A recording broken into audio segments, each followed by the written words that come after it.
चलो अपन आगे की गाथा पढ़ते हैं। पंडित जी, बेसिक डाउट था हाँ बोलो।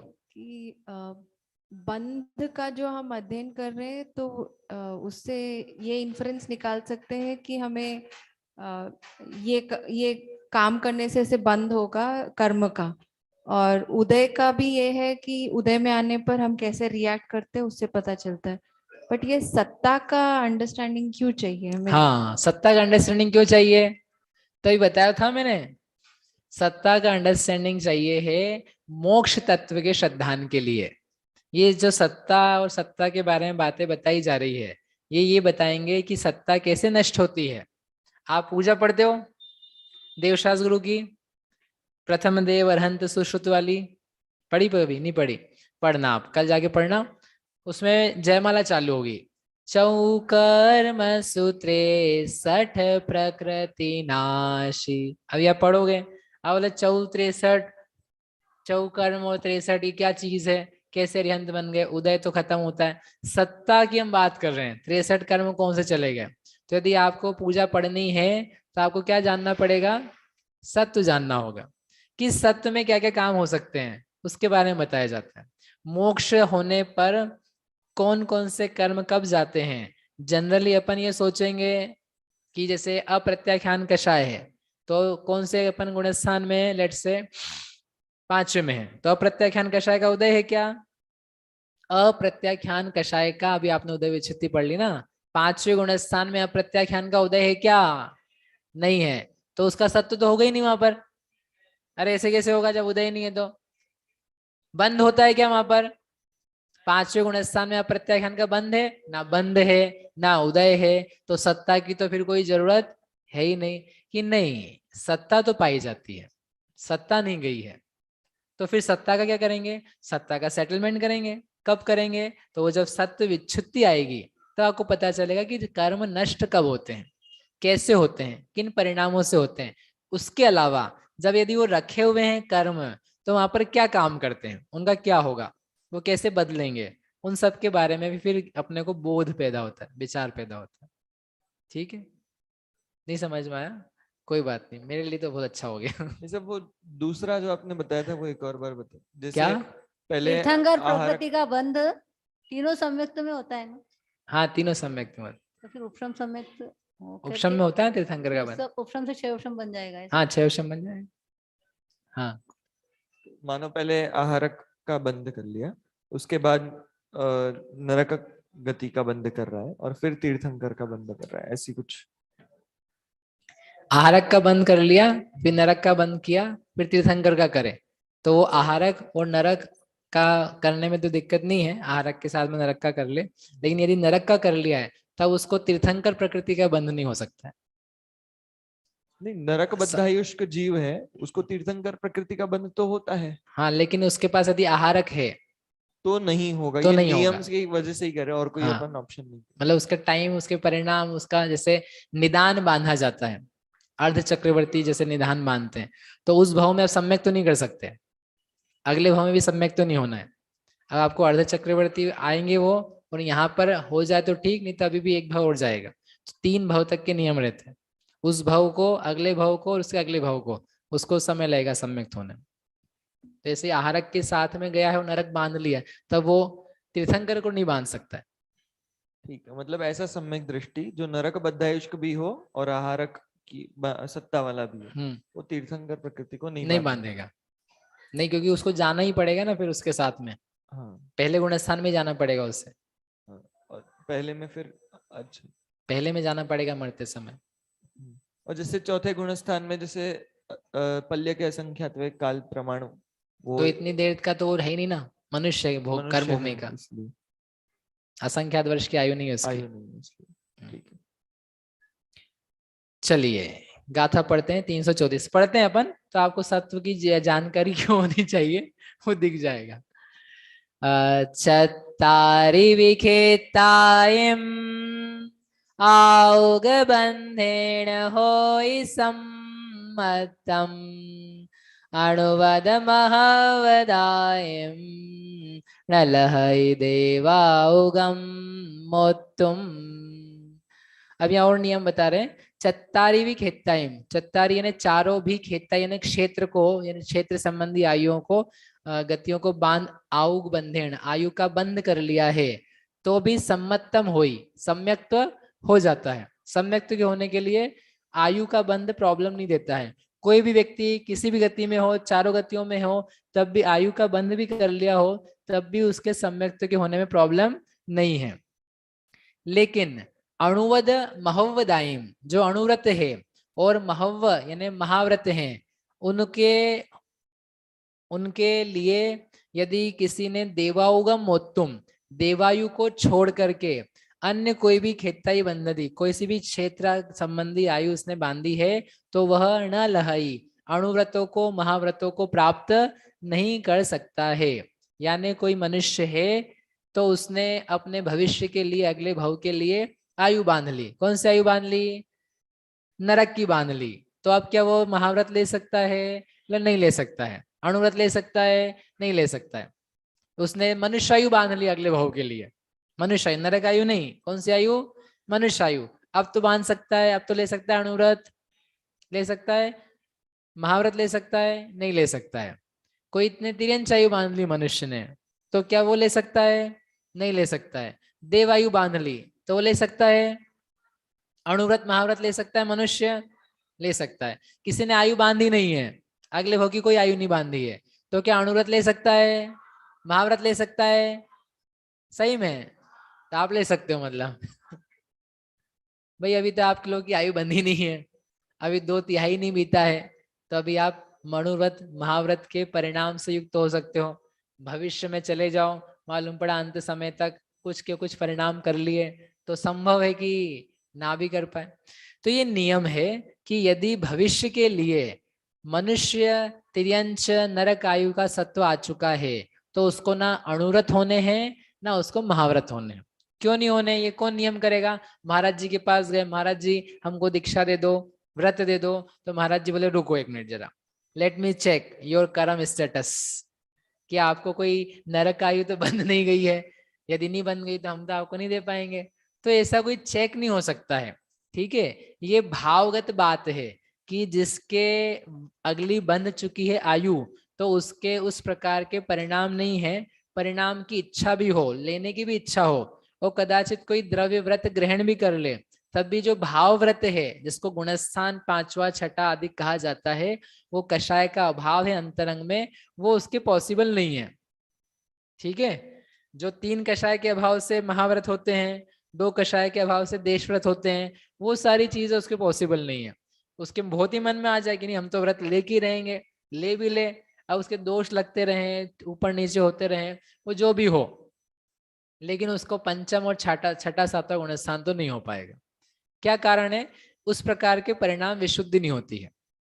आपने शायद शास्त्र में पढ़ा हो, श्रेणिक महाराज ने पूछा, पिछली बार ही बताया था शायद, श्रेणिक महाराज ने पूछा गौतम स्वामी से, महाराज जी क्या बताएं, इच्छा तो बहुत होती है, मन तो बहुत होता है, इतना अच्छा प्रवचन सुनते हैं, व्याख्यान सुनते हैं, दिव्य ध्वनि सुनते हैं, और सही भी लगती है, सम्यक तो भी है, शायिक सम्यक तो है, लेकिन सोचता हूँ व्रत लूं, इच्छा भी होती है, लेकिन घर जाते जाते सब बराबर हो जाता है, कुछ नहीं ले पाते हैं, व्यवस्था ही नहीं बन पाती है, हो ही नहीं पाता है। अब जो भी उन्होंने कहा, क्या कारण है? रोज सोचता हूँ क्या कारण है, तो क्या बोला उन्होंने, बेटा क्या कर सकते हो, अब जो कर चुके हो उसका फल है। नरक आयु बन चुकी है, जब उपसर्ग किया था तभी क्या बांध लिया था? नरक आयु बांध ली थी, और ऐसे नरक आयु के साथ में वैसी विशुद्धता, वैसी निर्मलता नहीं हो सकती जो 5वें या मुनि व्रत के लिए आवश्यक है। इसलिए सोच सकते हो आप, भावना भा सकते हो, अभी फलीभूत नहीं होगी, कालांतर में फलीभूत होगी। इसका मतलब क्या है? लोग नियम निकालते अपने लिए, हमारे परिणाम होंगे कि नहीं हो रहे हैं, हमारे परिणाम त्याग के हो रहे कि नहीं हो रहे। देख लो आप अपने परिणाम किस प्रकार के हो रहे हैं। अपन ने इतना अच्छा सा व्याख्यान सुना, बातें सुनी, कर्म का उदय सुना, चतुर्गतियां सुनी, सत्व नाश की बातें सुनी, वो सब सुन करके अपने को क्या हो रहा है? सम्यक्त प्राप्ति के भाव, देश संयम, सकल संयम के भाव, उसके लायक कुछ सामान्य लौकिक ही नियम बहुत सारे जैन दर्शन के, जैन कुलाचार के, उन सब का ग्रहण, वो क्या हो पाता है? हमारी बहुत समस्याएं हैं, बहुत समस्याएं हैं। रात्रि भोजन त्याग के लिए ही बहुत समस्याएं हैं। क्या समस्याएं हैं? क्या आयु बांधा है?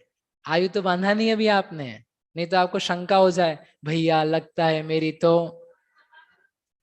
हम तो अच्छी भावना से आए थे, आपने हमको कहाँ पहुंचा दिया। अच्छा लग रहा था अभी तक, तो अब थोड़ा खराब लग रहा है।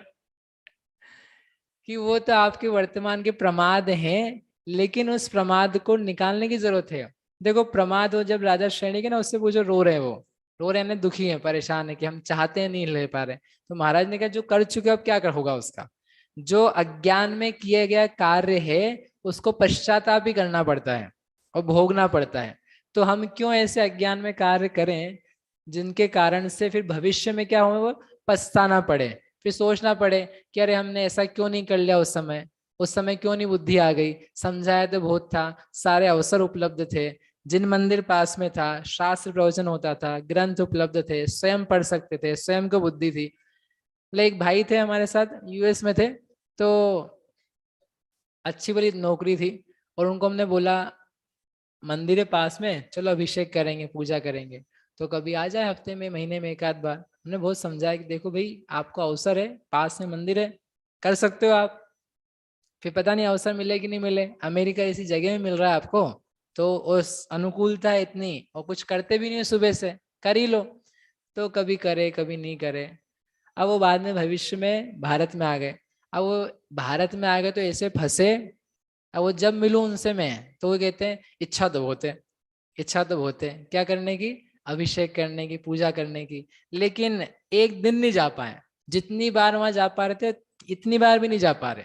क्यों नहीं जा पा रहे?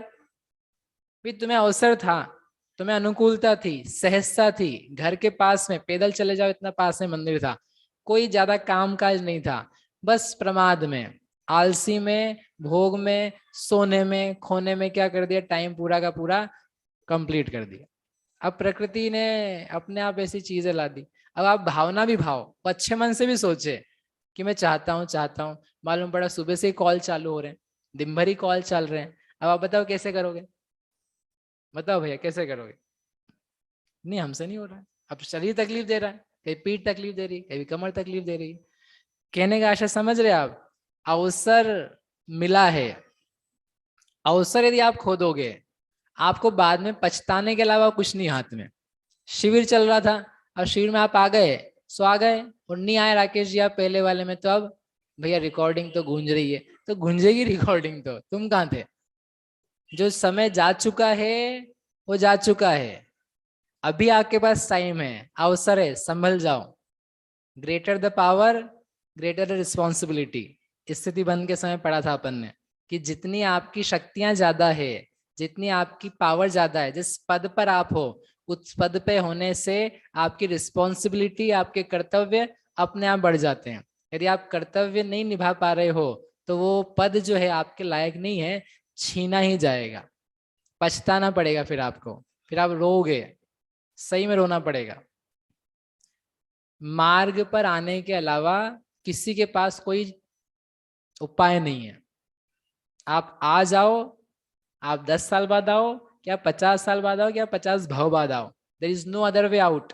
ध्यान में रखना, कर्म के आने का एक जरिया है, कर्म के जाने का भी एक ही जरिया है। आश्रम आने का जरिया है, निर्जरा जाने का जरिया है, जैसे वैसे इस संसार में से निकलने का जो जरिया है, सुखी होने का जरिया है, वो केवल एक है। आपको आज समझ में आए आज, नहीं तो 100 साल बाद भी आओगे तब भी रास्ता यही रहने वाला है।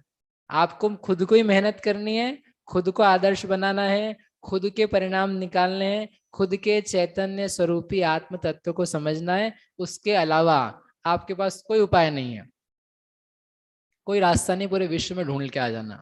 आप तो पढ़े बोलते ही हो, सब जग देखियो छान, सारे जग को छान करके देख लिया हमने, कुछ भी नहीं मिला। जब आप बोल ही रहे हो तो वाई नॉट, सही रास्ते पे क्यों नहीं हो, सही काम क्यों नहीं कर रहे हो? 9 दिन की बात नहीं है, हमेशा की बात है। सो आप सोचो आपके पास क्या अवसर है, वेयर यू आर। आपकी बुद्धि है वो इस बात के लिए है कि अपन दूसरों की ऑडिटिंग एडिटिंग करते रहें, दूसरों के लिए सॉफ्टवेयर बनाते रहें, दिन रात लिखते रहें, काम करते रहें, कि आपकी जो बुद्धि है वो अपने आप के कल्याण के लिए है। आप सोचो जरा थोड़ा बैठ करके शांति से कि आपके पास इतना ज्ञान क्यों है, आप इतने बुद्धिमान क्यों हो, किस कारण से हो, उसका क्या सही प्रयोग है। नहीं सोच पाए तो जैसे संसाधनों को बेकार कर रहे हैं लोग। दक्षिण अफ्रीका में बहुत संसाधन है, ऐसे ही बर्बाद कर रहे हैं, कोयले को जला जला के हीरे को जला जला के कोयला कर रहे हैं। वैसे अपने पास संसाधन है अपने मनुष्य भाव का, बुद्धि का, ज्ञान का, संगी पंचेंद्री पने का, उत्तम कुल का, क्या कर रहे हो उसका जला जला के क्या कर रहे हैं, कोयला कर रहे हैं कि हीरे को और तराश करके कोहिनूर बना रहे। समझ में आई बात? समझ में आ रहा है कि नहीं आ रहा आपको? आई होप ये तो आ रहा होगा। इसलिए अवसर चूके तो बहुत पछताना पड़ेगा, बहुत रोना पड़ता है, सही में रोना पड़ता है।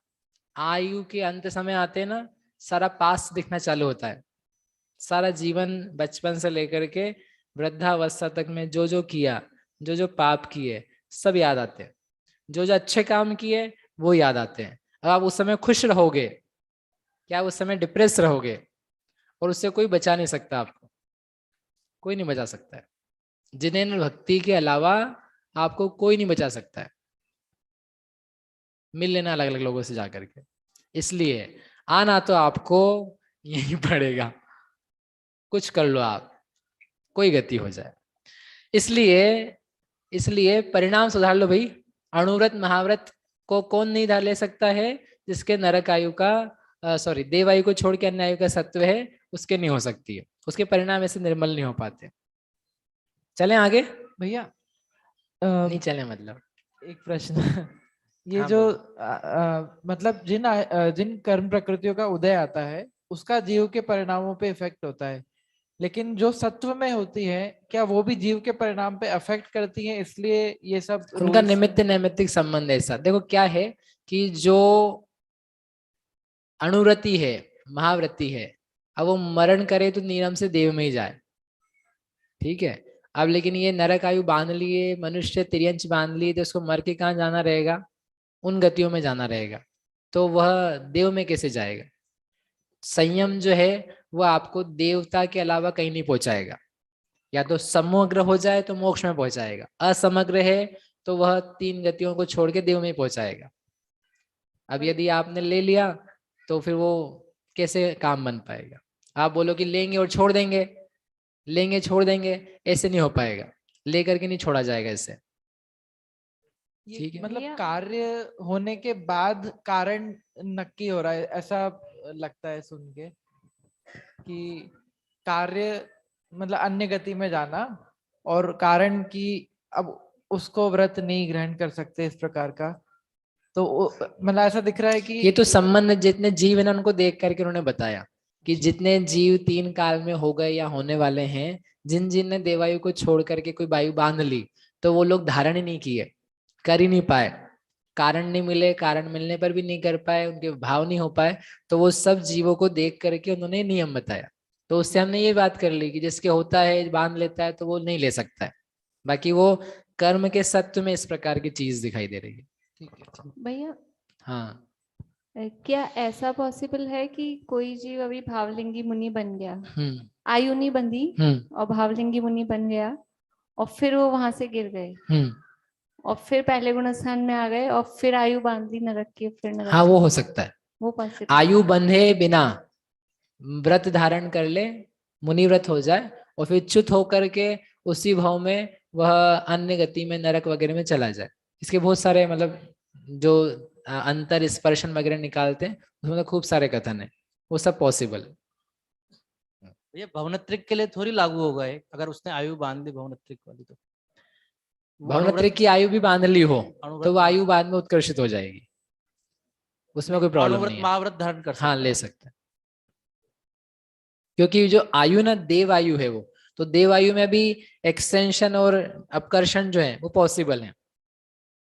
वो उत्कर्ष हो जाए थोड़ी बहुत आयु तो वो वैमानिक में चले जाएंगे।